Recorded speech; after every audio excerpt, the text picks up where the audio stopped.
Hello everyone out there in YouTube land. This is Phoenix Draconis, and this is Kaon Reviews.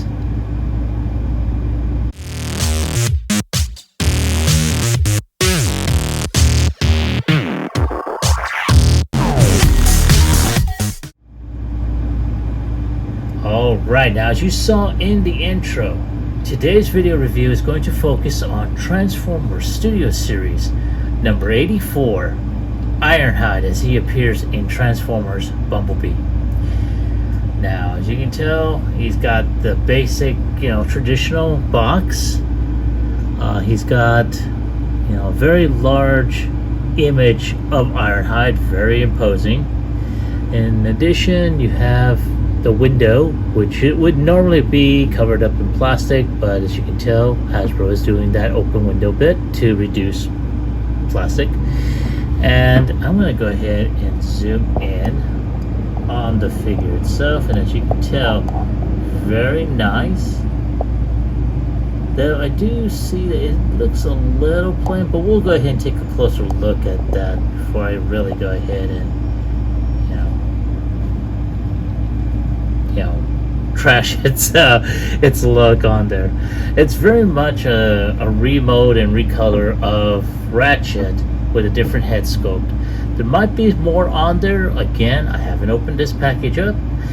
As a matter of fact, I wound up getting this particular figure through Hasbro Pulse, which, if they are still available, I will put a link in the description below.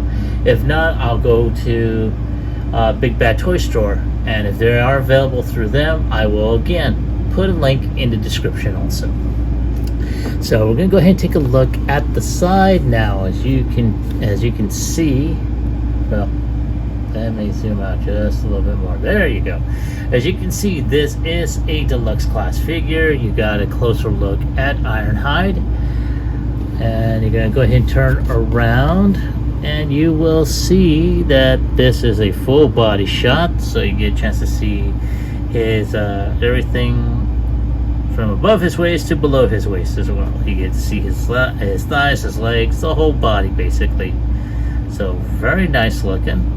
And finally, you will see a full-on shot, which includes his robot mode, his vehicle mode, and as he appears on the stage. Now, as you can see, this is big screen inspired scale, detail, and backdrop. It does go under the heading Cybertron Falls, and it does show a nice little description when he first appears, and it says Ironhide and the Autobots take on the Decepticons in a final stand. So there he is right there. We're going to go ahead and take one final look at Ironhide, and there we go. Fix up my backdrop here. Alrighty, so without any further ado, let's go ahead and get him opened up.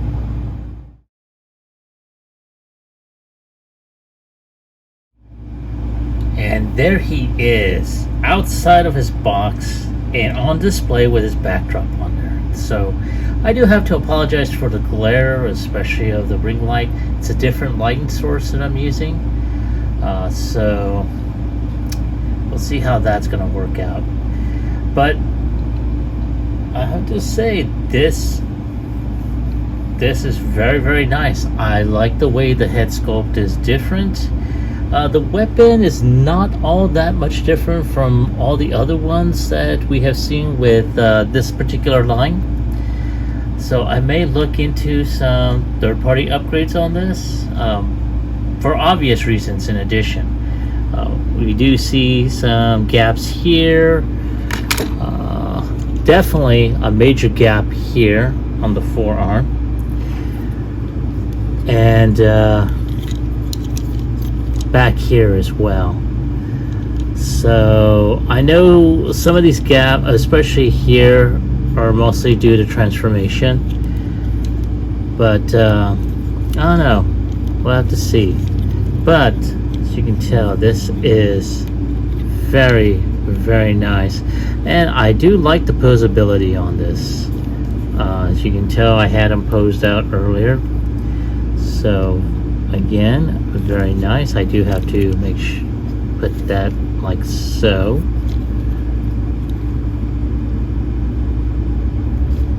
And like I said, I'm liking it. Now let's go ahead and take a quick look at his head sculpt, and wow, that is, I don't know, is it just me? Yes, there is light piping on here, and I do need to get a small flashlight so I can go ahead and just show that off on occasion. But very nice, and I do like the detail that they put for him. You know, very nice. I mean, it's more like a realistic version of his OG1 head sculpt design, you know, with the helmet and everything. And speaking of details, as you can tell, there's a lot of good molded detail, especially along the chest. You do see some internal details here under his arms, along here on his arms. I'm going to zoom out a bit. There we go. Along his thighs, his calves. Very, very nice. His feet, as you can tell, right there. On his back, very nice there. And you do see some underneath as well as inside. So, I mean, this just by itself, you know, other than the aforementioned gaps that I do see here, and on his inner thighs and forearms, I do like it.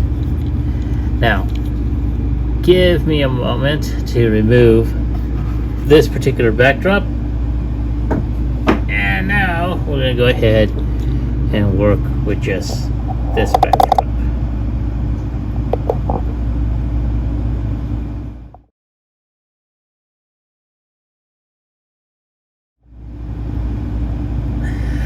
I apologize, folks. Had a little bit of a mishap with my backdrop, seeing as how I had that upside down, and you didn't tell me. Anyway, so very nice. Like I said, the weapon itself is pretty much, you know, very similar, with some slight differences, but it's like the same type of weapon. Not too bad. I do like it, and it does stay in there. So you can always put that. Not to mention, this could also be placed, you know, on his back, pegged in for like storage, like so. So it can be just like, there you go.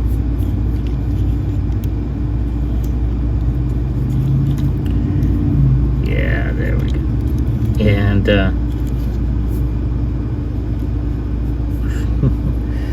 very, very nice. I'm again, this is a great looking figure. But however, I have to say, this may be just my copy. It does feel kind of loose in a way, but so far, you know, it's pretty solid. So maybe it's just me.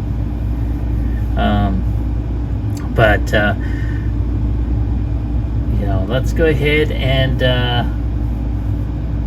check out his articulation.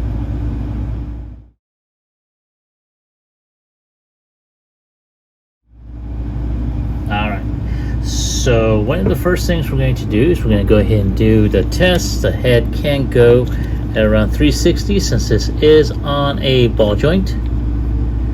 He can look up just a little. He can look down, look right, look left. You know, do the owl thing. His arms are on a type of swivel, so they can go 360. They can also go up like so. There is an upper bicep rotation, or maybe no.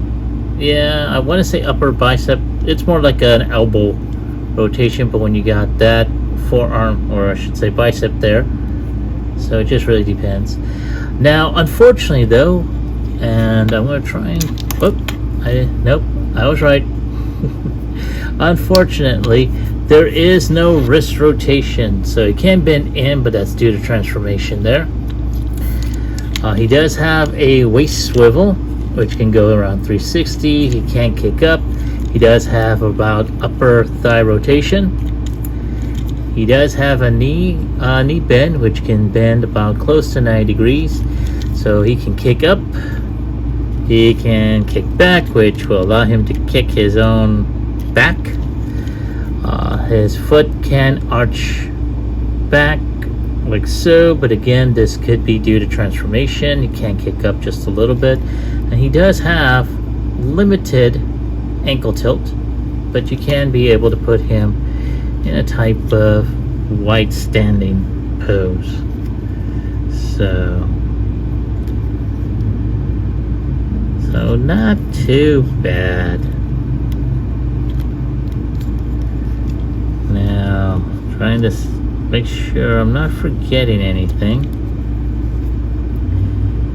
Alrighty.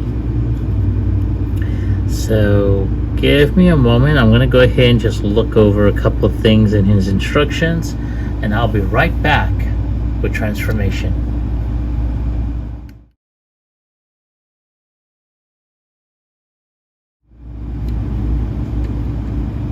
Alright, so I do apologize for that little wait. Thank you for waiting. I appreciate your patience. Now, in preparation for the transformation, I've gone ahead and removed his weapon. So one of the first things we're going to do is we're going to go ahead and fold his hands in, and they will nicely slot into the hollow sections of his forearms. Alrighty.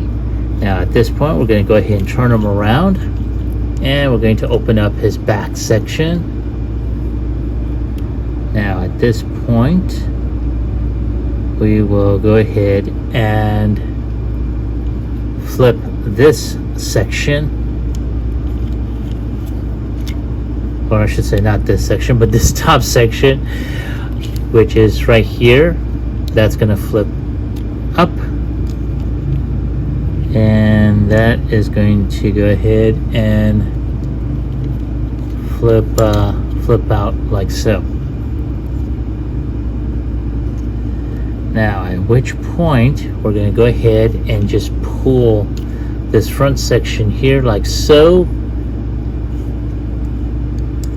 Now, once that is flipped open, getting tongue-tied here, sorry about that, we are going to go ahead and take these feet and fold them in, at which point they will just fold in with the toes up, like so. Now, once that is done, this section is just going to go in like so. The legs are going to fold, or I should say they're going to turn around, and you're going to just twist these around on the thighs only. You don't have to twist the legs or anything like that.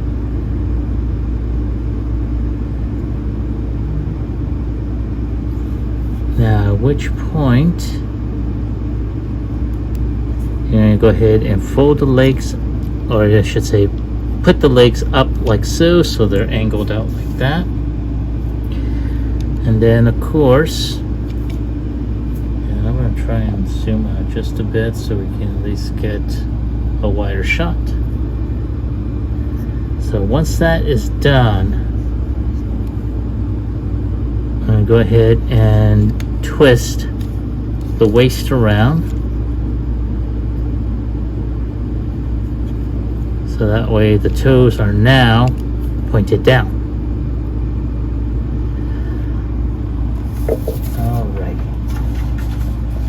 So at which point,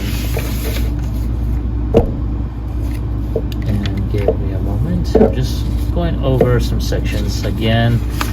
This is the first time I am transforming this. Oy. Okay.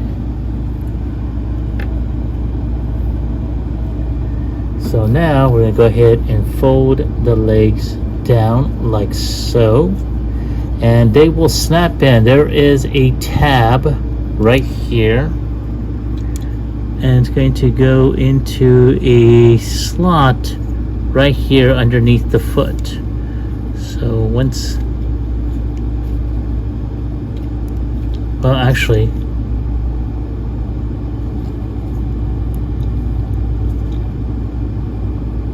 oh, okay, hold on, I do apologize. Yes, it will snap in here in this little section right there.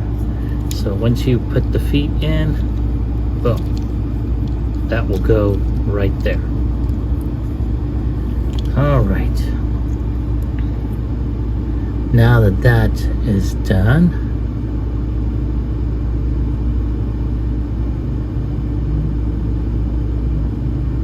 at which point we're going to go ahead and extend this section here, because this was kind of locked in.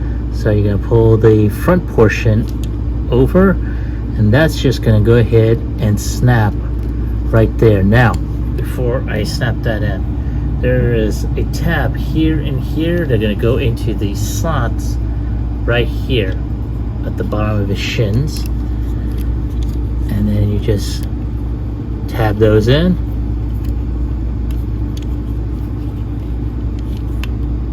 There we go. And just push that in. You know, so far all this is just a soft tab on there, so you got that there. Now, one thing you're gonna need to do is get these wheels down, and there is this section here, and you just push that in, and so it's kind of like a soft thing here.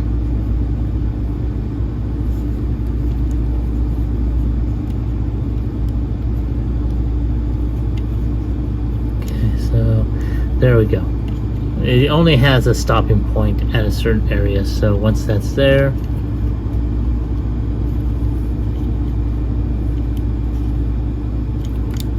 and there we go. So it's supposed to be a nice little rolling thing. I'm going to zoom down right here. Oops.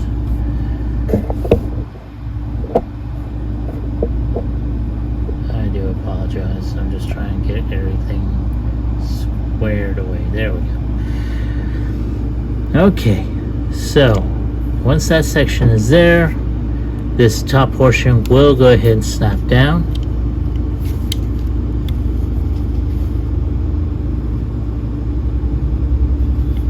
Just trying to make sure that I'm not forgetting anything. There we go. So it kind of lines up, and trying to make sure all this gets flushed in. So now, got this section here. This is going to go ahead and go up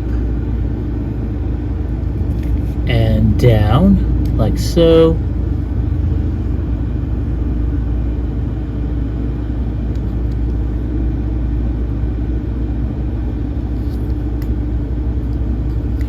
So again, these arms are supposed to be down like so, or I should say like that.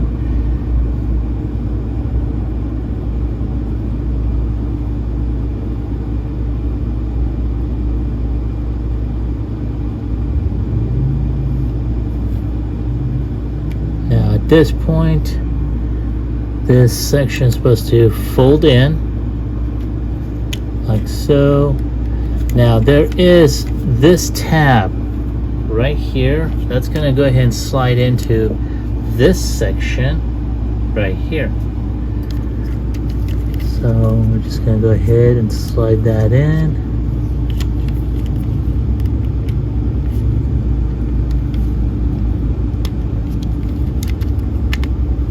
Like that. Now we're going to do the same on the other side. So once we fold this in, go ahead, and then of course these panels here are going to slide in. There is that little tab right there. It's going to go into this little notch right here, and this tab will go ahead and slide in there.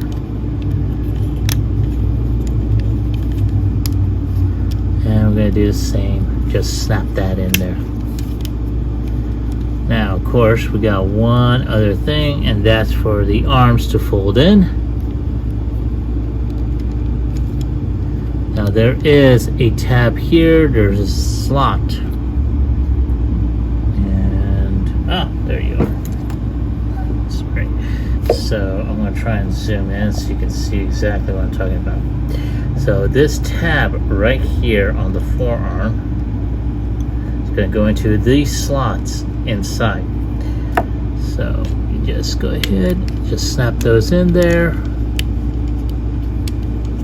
and there he is. I'm going to go ahead and get certain things out of the way.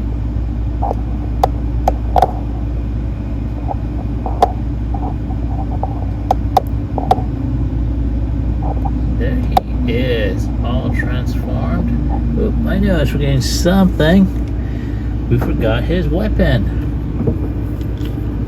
Now, there, we just put it into that little tab right there.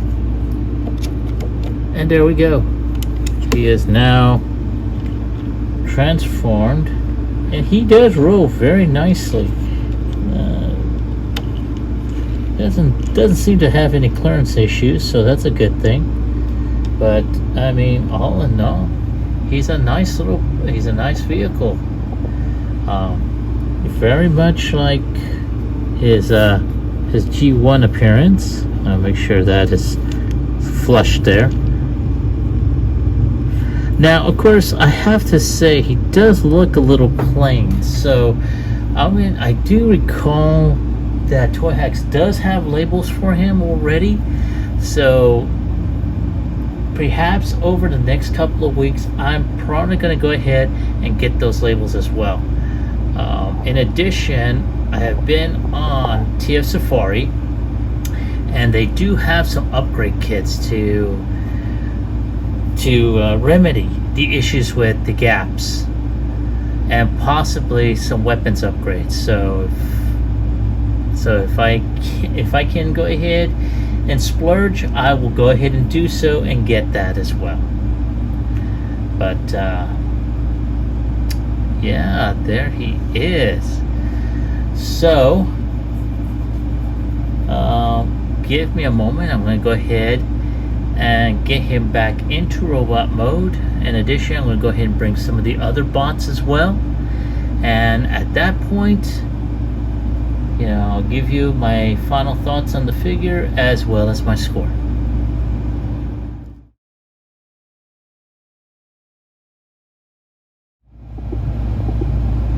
Alright folks, thank you for waiting. I really appreciate your patience. Now we have with almost the whole crew. Now we have Brawn, Bumblebee, Optimus, Ratchet, and Wheeljack, along with Ironhide. And I have to say, with the exception of Optimus, their Cybertronian forms are awesome. I really like them. I love the fact that Hasbro went ahead and put a different variation of B-127 with his actual face instead of the battle mask. No disrespect for the battle mask, that looks pretty cool, but I do like to see his actual face. But other than that, he's really cool. Now, other than the issues that I did have, he's not much different than Ratchet in terms of transformation.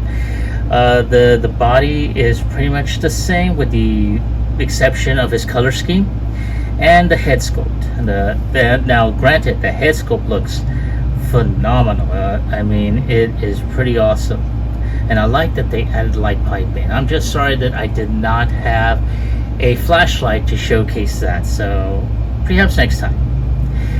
But other than that, on a scale of 1 through 10, I'm going to go ahead and give him an 8, mostly because of the issues that I had mentioned. In terms of the process. There were, and I think I did mention this earlier, some gaps. Same with Ratchet.